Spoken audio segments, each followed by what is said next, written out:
All right. Hi, everyone.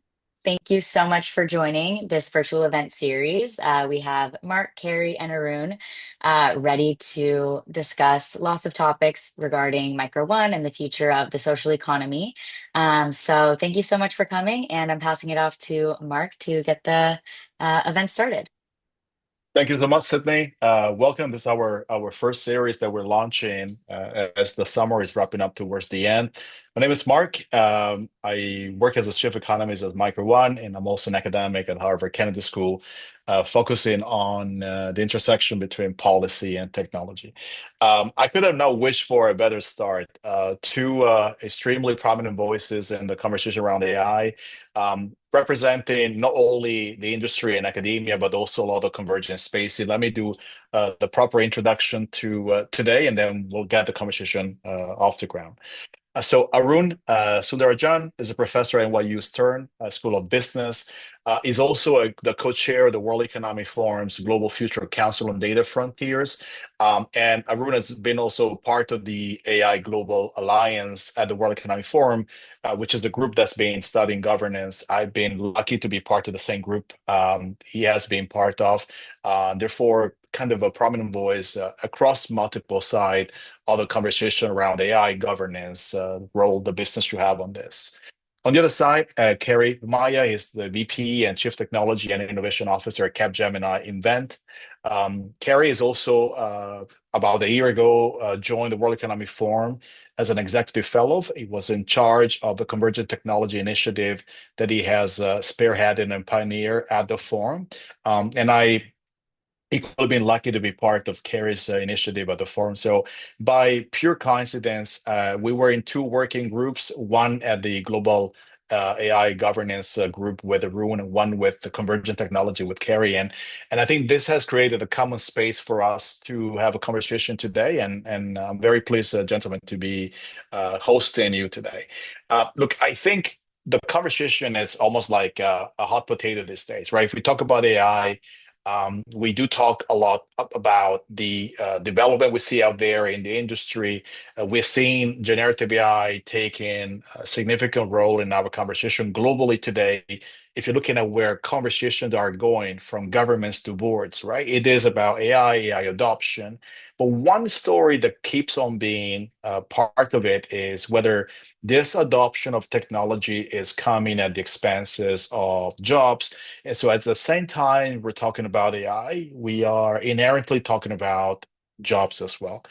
Uh, Arun, I'm going to start from you and from the work you have done. There is a conversation that you were having with us when the three of us met prior, right? You were talking about the fact that, yeah, technology is great, and we can talk about technology a lot about the productivity side. But you mentioned something about the intellectual debt, which is a story that I think many of us would like to know more about it. Just give us your sense about where you see this global AI economy going when we're looking at the impact on jobs, but also what you meant by intellectual debt. And welcome to this podcast or to this webinar, whatever it is. Okay, well, thank you, Mark. Thank you, Sydney. I'm delighted to be joining. Thank you to Micro One for putting together this event. I have recently started using Micro One and I'm enjoying the experience. I guess stepping back, it's always dangerous when you give a professor such a broad range of topics to talk about. I could take the whole 45 minutes, but I'll try and keep it brief. We may come back to, sort of the questions that are rising around the productivity gains from AI. It seems to be sort of a mixed bag. A lot of people are saying that they don't see the productivity gains, even though they see a lot of the investment. And that's not surprising in some ways because at least for the latest generation of AI, I mean, we've been using AI in business for 30 years now, or using machine learning based AI in business for 30 years now, AI even longer. But this sort of the last 3 years of generative AI and these sort of new transformer based capabilities, it's still very early days. And in the early days of the adoption of a new revolutionary technology like this, the focus is often on speeding up things while keeping the basic processes the same. So you sort of take out the old machine, you plug in the new machine, and you see sort of some task productivity gains. People are doing things faster, perhaps doing things more efficiently. But because of adjustment costs, there are often no broader sort of either labor or total factor productivity gains. Those come later. They come when you've reached the point where you've understood the technology well enough to not just speed up the existing way of doing things, but to completely reimagine the process. And, there are plenty of historical examples of this from, warehouse robots that move shelves to people rather than trying to build robots that go to shelves. That's a reimagining. But you can go back more than 100 years to the transition from steam power or water wheel power to the internal combustion engine. And again, early on, there were no productivity gains because they were just taking out one power source and putting in another. Once we realized that everybody could have their own personal power source, then you could organize the work around not being close to the power, or being close to the river, but around like, sort of division of labor around scientific management. That's when the productivity gains came. So any news about a lack of productivity gains, I wouldn't worry too much. So the productivity story is not something that I think is resolved or will be resolved for the next 5 to 10 years. The intellectual debt story is the one that I think is not being told enough and is perhaps sort of more worrying. And what I mean by that is, as we went from expert systems to machine learning to deep learning, we got increasingly comfortable with an AI environment where we don't understand why the machine is doing what it's doing. Explainability has gone away, transparency has gone away. We all know the stats. I mean, like, any of these large language models often have over 1 trillion parameters. There's absolutely no way of understanding how they're doing what they're doing. And what ends up happening there is that humans start to progressively cede understanding to the machine, allowing the machine to make decisions where the human doesn't know why these decisions are being made. They just sort of work. Right. I mean, so we talked about supply chain management, which was math-based 30 years ago, and today is deep learning based. And so supply chain management systems, the people who are managing them don't understand why they're making the decisions they are. And as a consequence, it's sort of like borrowing from the future. You get these gains today, but if something changes radically in the future, you've sort of lost the knowledge that you would have gained by doing the work in a more sort of transparent way. And there's often a parallel drawn, like by Jonathan Zittrain, sort of from the Berkman Center, between this kind of intellectual debt in AI and intellectual debt in the pharma industry where we often release pharmaceutical drugs without understanding how they work. They just work and we establish it through a randomized controlled trial. But in some ways, we're borrowing good health today from something happening because we don't understand how things work. And because the black box deep learning systems simply work better than the other models by and large across a broader and broader range of tasks, I think we're going to be incurring more and more of this intellectual debt. And for a company that is chasing like, the best possible outcomes in the short term, there's no regulatory mechanism that will pull them back in favor of transparency because then they'll fall behind their competitors. So, but societally, we are just sort of ceding in some ways knowledge and understanding to the machine. And the debt part comes from borrowing from the future. That's right. This could not be a better start for a number of reasons. One is because I think you gave us an overview that also resembles a lot what we have done with the financial system when we started to borrow from the future. And we know where that eventually went well and didn't go too well at the same time. So I think it's Absolutely. great for us to understand exactly where the very same opportunity that we had in having access to resources now became, in some circumstances, spirals of debt that we have never really resolved. I'm going to move over to Kary on this. Kary, look, you work for a large company, technology company, an advisory technology company, but you always been a thought leader in the work you have done. So how do you navigate this conversation that we're having today, Kary, on the AI becoming definitely part of the conversation, how you're dealing with many of the clients that Capgemini is dealing with? At the same time, there's almost like a call for a moral compass on the fact that just because the technology works, it doesn't mean it's the right things for us to engage fully, and therefore the oversight mechanism. Just give us a sense of where you see this conversation makes sense in your side of the world. So let me just preface this answer by saying that all thoughts that I express over here are my own and don't represent those of my firm. I'll definitely use a lot of the experience that we've been having. And the first thing that I'd say is you need to have a severe sense of pragmatism when it comes to actually deploying these systems. What these systems actually provide are very, very powerful tools. But at the same time, when you work in any organization which is large and has got, I don't know, 20, 30, 50 years of knowledge and know-how, the main problem that they have is I'm exposing all of this IP, I'm exposing all of this knowledge to the tool providers. And my role as a solution provider is actually going to get diluted because these things have a tendency to learn. So initially, what comes in to actually have some kind of delta in terms of productivity can very quickly become a situation where a tool provider is now becoming a competitor. Because in 2 to 3 years, once they've kind of done this across, different categories or different industries in the same area that you operate in, they're learning. And now what's stopping them from being able to actually go ahead and provide technology services or consulting services or whatever it is to the same end clients that you're actually trying to work with?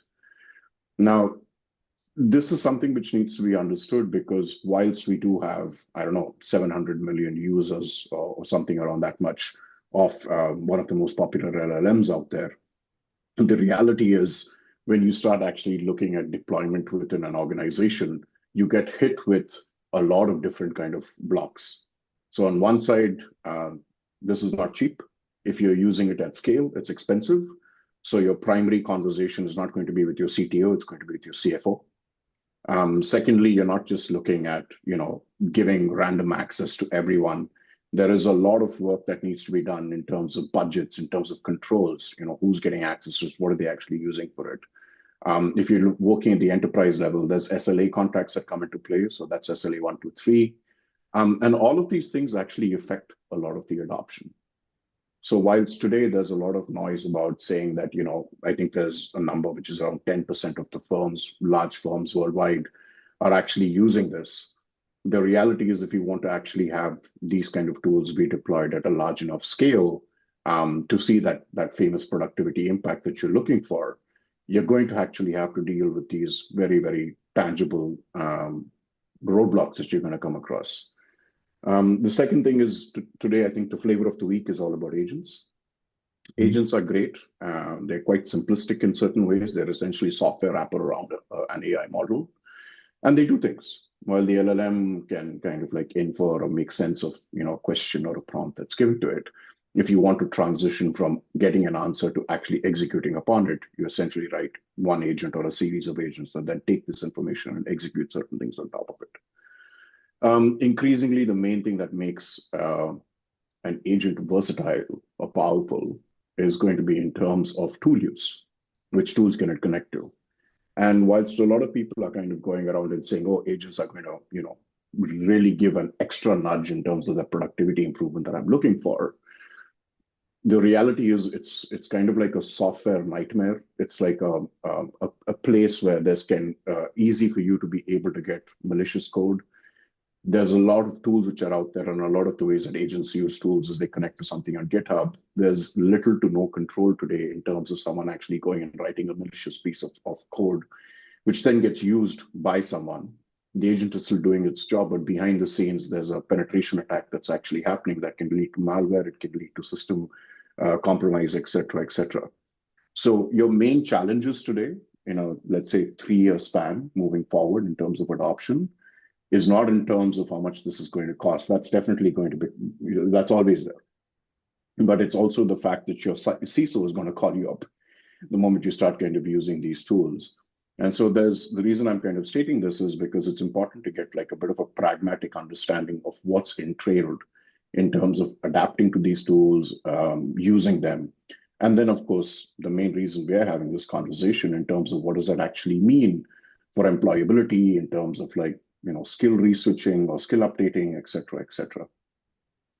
All right, thanks for this. And while I'm going to go the conversation for a few more minutes, I see over 120 people connecting, watching us right now. And please make sure you're using the Q&A button to place your question. Kary and Arun, they come not necessarily to spend too much time with me, but mostly to engage with the Micro One community. And so please use that to allow me to facilitate some of your questions. I know you're not a shy community at all, and so I look forward to eventually inject some of that input into our conversation. Let me do maybe another round of conversation between Arun and Kary, and then let's see how the question are like shaping up. Arun, one of the you have a lot of experience working with organizations, right? And so one of the things that we often see is that the AI labs that are generating these technologies, they are definitely operating at the pace that is extremely fast. So you can call it exponential, you can call it net breaking, but we know that the technologies come in at extremely fast pace. But we also know, a bit mirroring and echoing what also Kary said, many organization works in workflows and the adoption is not always as fast. So you could argue that adoption is at best incremental when the AI labs are operating exponentially, right? So what is, in your view, right, the best way for this conversation to be mitigated into a working space where we're not necessarily getting to the point where we're going to be completely cut out, or we're going to keep on chasing without necessarily knowing? Therefore, back to your first point, it's like we keep on adopting and we are borrowing from the future, but we're shifting a cost somewhere that we don't know yet where, right? So how do you see this in the conversation you're having with the many company you're dealing with the work you're doing at the forum? And then let's have a dialogue, folks, right? This. Arun, do you mind if I go first on this? Not at all. Go ahead. So I think what you've tapped upon is the fact that diffusion is not even, right? When these tools kind of get released, obviously there are certain functions, there are certain parts of an organization that start adapting it first, and this leads to collaboration and coordination issues. The biggest problem that we have, and this is particularly true in large firms, is you start getting replicas. There'll be someone sitting in one division or in a different geography who will build an AI tool using all these new, agents and MCP servers and whatever the new model that's out there, and feel very proud of themselves, not tell anyone because they want to protect their competitive moat. And 2 months later, you'll find out that there's someone else at the other end of the earth, sometimes even within the same division, who's done exactly the same thing. So there's a lot of double work that kind of actually occurs.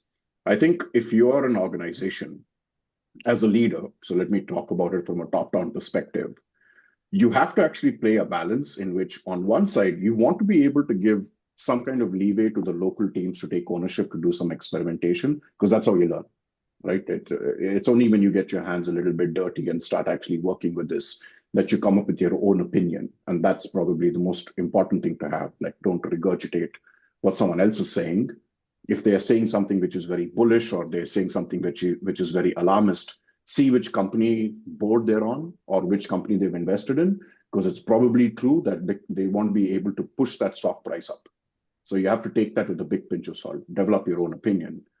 Secondly, as a leader, whilst you allow these teams or you kind of give the mandate that, hey, go ahead and figure this out, whether it comes in terms of build, partner, or buy, at the same time, I think top-level leadership requires not knowing how this is going to have a productivity increase, which it will, but which technology doesn't.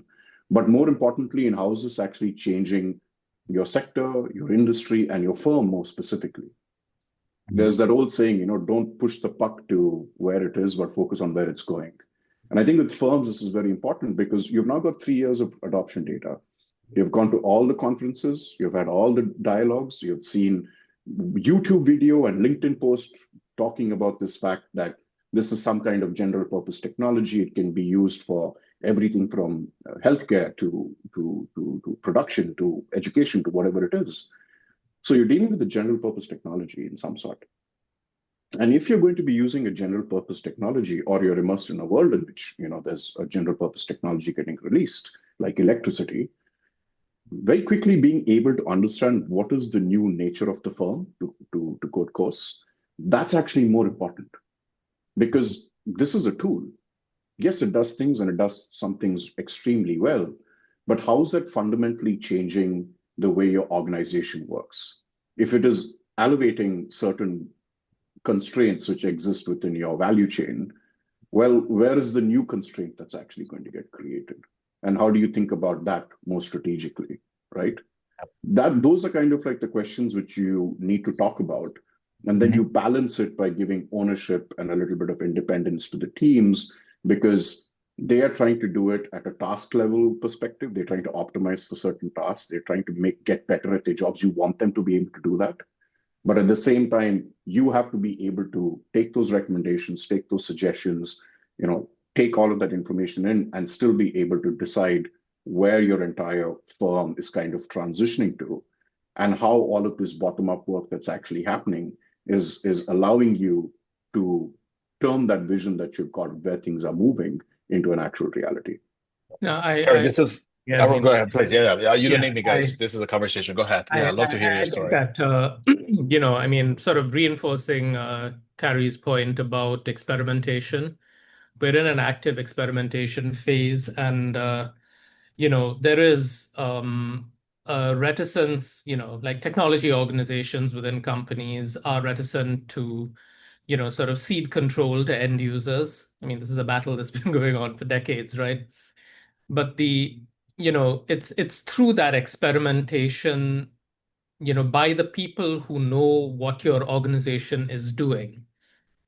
It's from that the reimagining of how things could be radically different and the big productivity gains will come. And it's from that your employees also start to sort of learn how to ask AI the right question and what to do themselves and what to delegate to the machine, because these are the two things that the employee of the future has to be good at. I also completely agree with you, Kary, on the sort of looking ahead to and not getting caught up too much in how I'm doing what I'm doing. I mean, certainly you want to be reimagining what you're doing, but you have to be sensitive to fundamental changes in the business models of your industry that might be being caused by AI. Right. And, in some ways, I look at automation in retail, for example, or sort of the workforce impact of digital technologies in retail. And a lot of people look at this through the lens of, sort of human replacement technologies, like, the self-checkout machines, so on. But, many years before those came, the fundamental changes that technology was causing in retail didn't have to do with changing physical world retail, but creating an entirely new e-commerce model where the mix of what the machine did and the human did changed. You didn't need people stocking things on shelves. You didn't need people checking things out, but you needed people to deliver, to put things into boxes. And so, how does AI change the business models of my industry, and the mix of things that machines and humans will do is a much broader question than simply looking at it through the lens of how you are doing things now or in the future. One of the things that I think a lot of organizations should watch out for is an excessive desire to chase the leading edge. And what I mean by that, to your point, Mark, we're seeing these new model releases every few months, right? And they're always better on some metric that typically is computer sciencey and has to do with, well, it can pass the MCAT now, it can, sort of play this game better, it can sort of solve these logic problems, these math problems. But every time there's a model shift, there's also potential unpredictability that comes into the system. And there's work I've done with my colleagues, Zhao Sedok and Rubing Li, where we've been studying how good AI is at assessing trustworthiness in a human. Like, how is it good at, is it good at sort of distinguishing between the client you should like give the refund to and the client that you shouldn't, the person who's like, genuinely got a problem and the person who's trying to rip you off. And we found that as models sometimes improve, the trusting behavior changes in the opposite direction. And that's not part of the metrics that the computer scientists are measuring, but that's part of what is really going to be central to your organization. And so, once you've found a model that is sitting, this is a platform, right? And so you're building on top of some underlying LLM or like, generative model.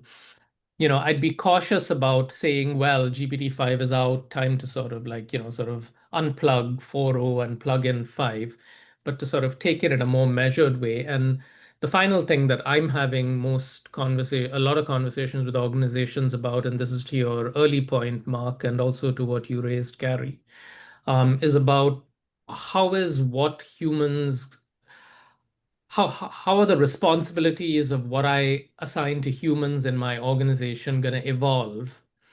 Mm. And while in the short term, I might be thinking about how do I get people to experiment enough so that they sort of become good at using AI, asking the questions, and so on. There's a much broader, longer term issue, which is that a significant fraction of your workforce is going to transition to a new role within your organization. Potentially, a significant fraction of your workforce is going to transition out. And so an organization has to think about what are my responsibilities in terms of adequately preparing them for this massive transition that I've been talking about for 10 years as being in the future, but is now in the present. And I don't think that there is a more important sort of society-wide issue that corporate America is collectively on the verge of than this, millions, maybe tens of millions of people are either going to leave their companies and go on to something new or transition into new roles. And it's not clear that we have the infrastructure outside of the organizations to prepare them for a sort of a transition with dignity, because reskilling doesn't do it. You have to like wrap the No, scaffolding around and like, give them abilities to discover what they're good at. And if they're transitioning out, find their next role. And so I think I, these are like, sort of experimentation, not chasing the leading edge, looking out for business model changes. And most importantly to me, like, sort of managing the workforce transition and preparing your executive suite for that. I can't think of a more important thing that an Yeah. organization the only probably Kary, go ahead. counter point that I would state to what Arun says, I think Arun's just a nicer guy than I am. Um, this is also well, that your remains to be own, seen, right? It's still, yeah. still early days. It's also your own vicarious liability, right? And I'll give you an example. So we were speaking about how the puck is moving. If you are going to be seeing more and more addiction to AI, more and more use of AI, then very quickly you realize, okay, fine, I don't want to give all this information to some provider, some hyperscaler where this model is actually sitting. I want to probably think about how I can bring the computation or the intelligence to where the data is. This is a real problem. There is so much information and data that we just throw away because it's just too expensive to store it. So on one side, you've got this problem in which people are saying we're running out of actual internet data to train these models to go from GPT-5 to 5.5 to 6 to whatever else it's out there. But on the other side, you've got this space in which there's so much information that we've got that we don't use it just because it's too expensive to store. Data movement costs money. And it's probably related to IP or privacy or whatever else it is. So very quickly you start realizing, if I am someone who's thinking about how I can run, I still want to ride this wave of AI tech adoption because I want to be a contender and not a spectator to it. Maybe what I need to do is take ownership of, I understand this fact, and start moving into a realm in which you think about how do people actually move computation to where the data is. And very quickly you're going to find yourself in the world of edge AI. Increasingly, and I have a bias in saying this because I do have a unit that works specifically on edge AI, we actually see this is something in which, yes, you've got all these models which are coming out. Number one, select the right model. What are you using? Number two, own it, right? return to on-prem, you could say, to a certain extent, which is increasing in a lot of companies. And number three, what role do I play, either from a technical perspective, from a product management perspective, in order to actually build the solutions where the AI can be used at the point at which it's being made. You can also have that in terms of in many ways, like, that problem is coming to the individual as well, right? Correct. But I feel that that's something that the individual should have ownership on, because you cannot let someone else guide your career. Sure, they can offer reference points, they can offer some kind of a supporting arm, but at the end of the day, and this is where I wanted to say that I disagree with you, is the fact that there needs to be a certain sense of ownership. There is enough and more information out there in the world. There are talks like this that are out there that you can access freely. How are you using all that information for you to take ownership about how you're going to deal with this, rather than kind of being a little bit more a victim side of it? I think that's the point of contention that I have. I certainly encourage people to sort of embrace a sense of agency and become more entrepreneurial. I think the number one piece of advice I give entering students now is take entrepreneurship courses, experiment with side projects, go for hackathons, design sprints. Correct. Even if you don't plan to be an entrepreneur, you got to learn how to be entrepreneurial, because this is the future of work. But that's a slice of the workforce, and especially sort of early stage workforce. I think that there's sort of a balance between leaving it all to the individual and putting in place some sort of institutional support for the individuals who, because sort of in academic institutions, in the consulting world, in the banking world, in Silicon Valley, there's sort of a biased sample of people who, have self-selected into this world because of high levels of accomplishment, intelligence, entrepreneurial. But, a lot of the workforce needs help. I mean, they can be determined to try and make something of this transition, because I've seen this among people who were displaced by the manufacturing automation that has sort of rolled out, and there's certainly no lack of motivation for them. They just don't have the resources or the conduits to be able to say, okay, here's how I get to what's next. I can't just sort of go online and become a Python programmer. I That's don't right. know, am I going to be even good at it? But I thought you were getting to a different point, which you and I have discussed sort of in the past, actually, the first time we met, about individuals taking ownership, not just of their future, but of their intellectual capital. When Okay. you were talking about when you gave your disclaimer that this is my opinion, not that of my company, I was imagining in a future in which my digital twin is talking and saying these are my opinions and not that of my creator, Professor Sundararajan.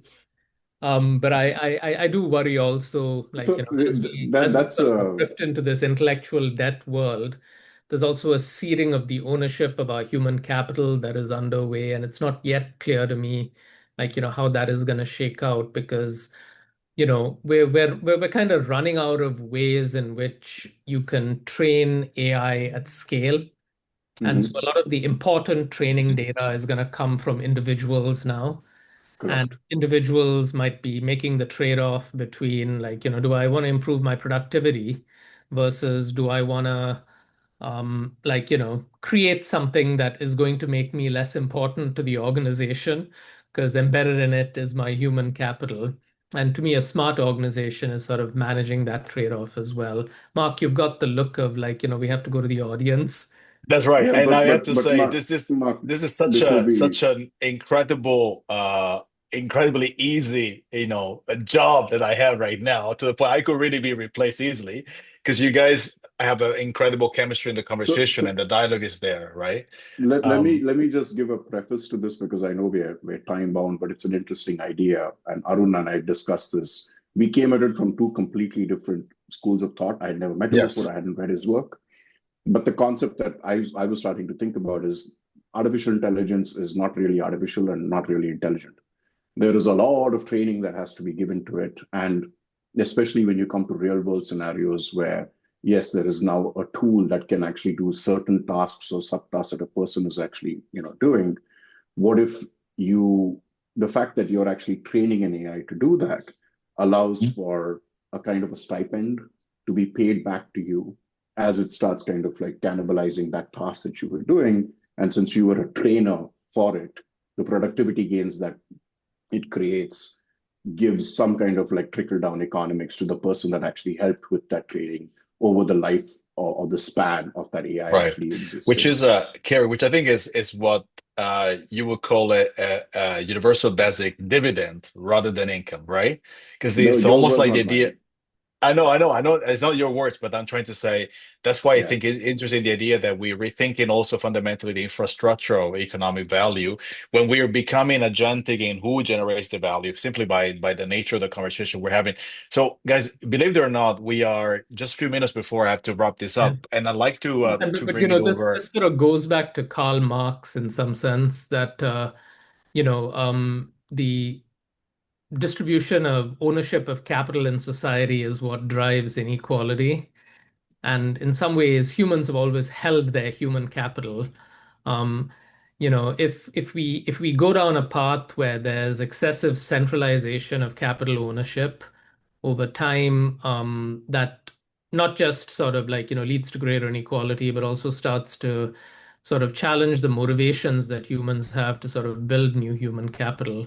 So, like, when I was studying the sharing economy 10 years ago, the promise that I saw was that it would decentralize sort of structural capital ownership, creating millions of micro businesses. And, the results have sort of been a mixed bag depending on, which industry you look at. But it's sort of the same concern here, which is like, sort of how do we strike that good balance between the efficient centralization of different kinds of productive capital and the like the necessary decentralization of it so that there is some equity to some extent in how like the returns from the economy are shared.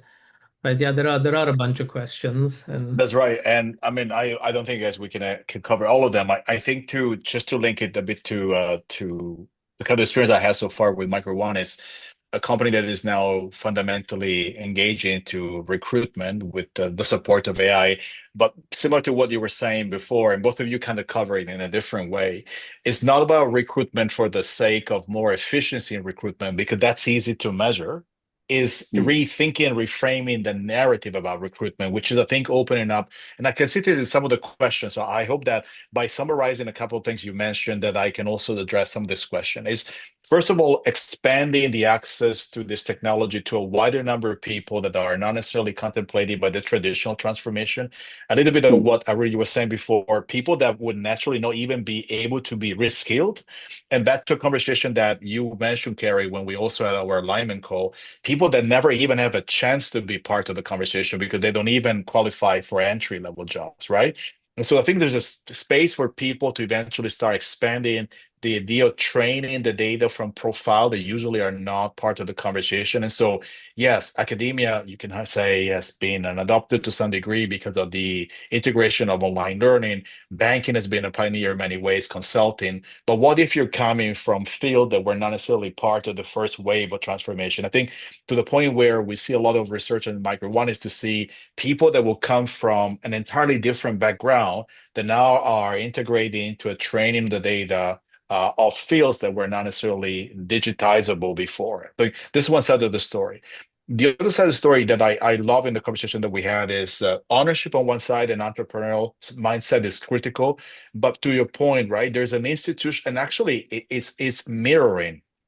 There's an institutional response that has to come either in redefining where the equity is going to generate some form of offsetting mechanism, or in what do you, and that, Kary, that's kind of where you kind of instigate the conversation before. And Arun, you mentioned before, we have to take into account the fact that some people might not be in a position, regardless of their motivation, to do that. And so there's a question from the chat that I think it kind of fits into where we can maybe have a quick exchange. So imagine both from a perspective of being in the industry, Kary, or being Mhm. in the advisory capacity of Rune, or both of you, right? you are asking a company ask and say, how can I navigate this displacement of labor that is coming from the fact that the dependency is still on the economic thinking, right? From an economic perspective, yes, AI is improving the efficiency, but I want to actually expand my measurement of value differently from my economic thinking so that I can rethinking about the job differently. How will you advise them to navigate these challenges? A company that might be facing a decision that displaces a job, but maybe they want to basically on the conversation before it's becoming inevitable. What would you say to a company that comes up with a story like this? Well, it's sort of a tough one, right? Because like the lack of predictability in what AI is going to be capable of in a few years, and anyone who says they know what AI is going to be capable of in 2 years doesn't understand the technology, right? And so, it sort of starts to make a sort of like, here are the roles that I'm preparing people for kind of workforce strategy.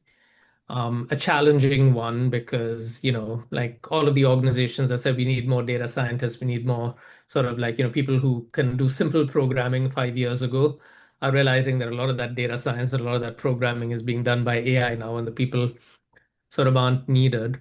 So to me, like, I tell them to sort of first, start thinking about this and start the conversation in the organization, that it be open, that there be a mindset of acceptance that this transition is coming and that everybody should be thinking about it and coming up with their plan. And then start to think about the scaffolding. The skills can be acquired. I've been a university professor my entire career. We teach people things, but there's a whole bundle of other things that are wrapped around it. Rite of passage, networking, credentialing, mentoring, critical thinking, learning how to learn. So think about how am I going to wrap those things around, my workforce's transition so that they can understand what they're good at and they can sort of come up with the networks and the capabilities. So how do you sort of wrap this scaffolding around? And I'll stop there, but I've expanded on Yeah. this in sort of some detail in a Brookings article that I'm just going to pop into the webinar chat if anybody sort of wants to dig a little deeper. Great. And Arun, actually interesting. Diana asked two questions, but somehow in the way you addressed this question, you covered that one on the unnecessary urgency to think about the next 2, 3 years in a way that we're thinking about predictive modeling of technology. We can do that, right? It's a non-linear development in many ways. Therefore, any predictive form based on historical data will likely be insufficient to understand it. And second, the idea that really you want to build the scaffolding, right? Is the cultural capacity, the strategic capacity before it becomes a technology output out there. And I think this is great. Kary, on your side, I mean, we can cover any of the part of the conversation that we had, but we are also almost like on closing remarks, right? On this displacement kind of challenges, but connecting into the flow of the conversation we had so far. Sorry, what's the question Yeah, precisely? so basically the question that initiated this was like, how would you advise an organization to deal with this sense So, of okay, displacement, yeah. right? So, firstly, I'd add more nuance to what was just said. Who are we talking to? Mhm. Is it a private organization? Is it a publicly listed organization, an NGO, a startup? This is very important because your only KPI with any innovation movement is going to be based on cash. Any innovation has to have a dollar value amount attached to it at the end of that row. And being able to understand who it is you're talking to, what is their primary KPI, which will come down to cash at some point of time, is very important because that helps you understand what's the scope of what you're trying to do. Secondly, you have to understand, are they trying to do something which is like a systems level change, or is it something just in terms of increasing the productivity or the output of a certain unit or a certain department? So without actually having a clear understanding about this, there's no point going forward because you need to actually see how is the buy-in happening? Why are they trying to do this? Why are they trying to essentially pivot with the use of this technology? And then based on that, you would have something which is very staged. On one side, you're dealing with technical burden. This stuff is hard to understand. It is even harder to integrate, right? If you're trying to integrate this new technology into your existing workflows, your existing OT or IT infrastructure, that is a serious commitment and it is going to take a long time. And that's just the operational aspect of it. Once you've done that, then you have to move to the people. Who are the people who are going to use this? How do they need to think about retraining? Every job is part of a set of tasks that falls into a value chain. If the AI is coming and cannibalizing or augmenting or changing certain tasks or subtasks, what are the other tasks where you require the person to continue to operate? And how does the people and the process aspect come together to create what I mentioned before, the new product, right? What is the new face of the organization? So I would actually go with massaging of these nuances to get very, very granular, Granular, because yes. that's going to make it much more pragmatic. Because as I mentioned, every change that you're going to put inside over here is going to cost a lot. And that J curve, when that ROI starts getting positive, if you can hit it within 3 years, that's a success. Yeah. But a Here, lot I of think times you it doesn't happen you that say way. something that is so interesting, right? First of all, it's the granularity of the conversation, so that it doesn't become just a general distributed narrative where people are going to be benchmarking against something that is too far from the nature of their life. I think this is critical. The fact that we are up for and need to absorb the cost, at least for a foreseeable future, before this can Mhm. look in something that might be productive. But this and it came from both of your sort of inputs. There is an investment on the social capital that is not based only on conforming, but fundamentally transforming. And I guess and I love to have our closing remark. It looks to me that we are about to almost philosophically re-engage the narrative about what is labor after a dependence on the industrial policy that has been dominating for decades, right? And so if we do that, then probably this is still a transformation that will not come without a cost, but we'll be much more aware of the cost and what is being built out of it. I'd love for you folks to give me your final like closing comments about where you like our narrative to keep on being shared with other. Let's say we're building a bit of a brick of knowledge in our conversation when we're doing this kind of events, right? Where do you think we should look at the next evolution of the conversation? What would you like as a line of engagement? Where should company ventures spend more of their time, resources? Just give us your final Uh, closing advice. I, I wouldn't talk about it from the perspective of the companies at this point, because we're talking to people who are looking at this AI adaptation in terms of individuals. Hmm. My closing remark would be to channel my Richard Feynman. There's plenty of room at the edge, right? As we have more and more people using artificial intelligence, the edge use cases, the ability to move intelligence to places where it's not there, that's going to open up pockets of opportunity. And there's going to be a general migration. We're already seeing this with a lot of the conversations that I have with clients, and like how people are talking about it. There's a serious return to on-prem, a great amount of thinking in terms of like return to analog in some cases. Hmm. Hmm. How do you do inferencing with analog AI chips, for example? That's very interesting.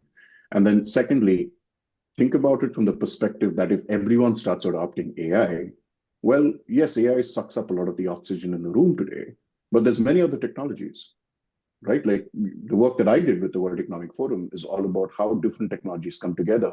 AI was just one of them. There's synthetic, there's robotic, there's all these other things. Now, definitely there's an acceleration effect which AI does in certain functions of these other technologies. Hmm. But these technologies by themselves have got other things to do. So Yeah. if you're interested in technology, whether you come at it from a technical perspective or whether you come at it from a business perspective, there's a lot of other spaces where you can divert your attention, rather than myopically getting bombarded with a lot of the AI news and kind of feeling that, oh my God, this is a lot of dismay that's happening. So that would be my That's great. key That's great. takeaway for you. I'm That's great. And, similarly optimistic. I think that there's, if you think about the turn of the 20th century, and like, the enormity of change that was happening then, people had telephones, they were able to speak across distance, they had automobiles for the first time. They had electricity in their homes. Yes, AI is revolutionary, but I think, societies tend to sort of overestimate the impact and importance of the technologies of their time. They're actually thinking about just how incredibly transformative the world, I mean, things must have been for people who are suddenly seeing all these changes in their lives, like, 100, 120 years ago. So my belief is that the progress in the economy and the growth of the economy is driven by chasing unfulfilled human aspirations, and there's no dearth of those. Like 200 years ago, we had no healthcare industry, unfulfilled. Now, like, it's a double-digit percentage of employment in the United States. We had no tourism industry. And so, like, what will people do is often a question that can be answered by looking to, what are the unfulfilled human aspirations and where is there going to be growth? So there's no doubt in my mind that there will be radical expansion of the economy, but also no doubt that the next 10 years are going to be tough. There's a period of adjustment, and you have to sort of, we already seen entry level jobs get hit. I think that will continue, and then there'll be a backlash because companies will say, well, we need people with 5 years of experience, and there's nobody with 5 years of experience. We thought we could hire from someone else, but they haven't been hiring either. And so there's no equilibrium there. So you got to steel yourself if you're job hunting or transitioning over the next 10 years. But like, sort of once we settle, I'm optimistic, like, the glass is more than half full, and, this will have massive expansionary effects over time. Kary and Arun, look, I just personally really enjoy the conversation, right? This is a conversation that if we had another hour, we can fill it up with even more. I'm happy that we were given by Micro One the opportunity to start this series, and we'll keep on developing it moving forward. But it will be remembered as our inaugural kickoff was the two of you, right? Really setting the stage on this level conversation. And I think this is where a company that is in the AI space definitely is busy day by day on the product side, but is also the ability for this company to step back and say, well, what is the thought leadership required for us to navigate this? Because this is not an add-on, right? This is not peripheral. This is transformational to the point that it requires at least an engagement that is more than just the efficiency on the last reports metric. So thank you so much for having been the guest of this first episodes. Look, we had kept about 120 throughout the entire session, right? And it just now that we went a little bit over time that I think people were probably allocating time for what they have to do next. But it's been amazing that we had so many people. And I know we haven't been able to answer all the questions, but hopefully it's you gave enough inputs, right, for people to keep on getting curious about this. Thank you for being with me. I wish you a great, if you're in Europe, Kary, enjoy the evening. Arun, if you are in my same time zone on the East Coast, enjoy the rest of the afternoon. And Sydney, thank you for having set this up for us and for having been our host today. From Mark, all the best, and thank you very much. Bye bye now. Thank you. Bye. Thanks.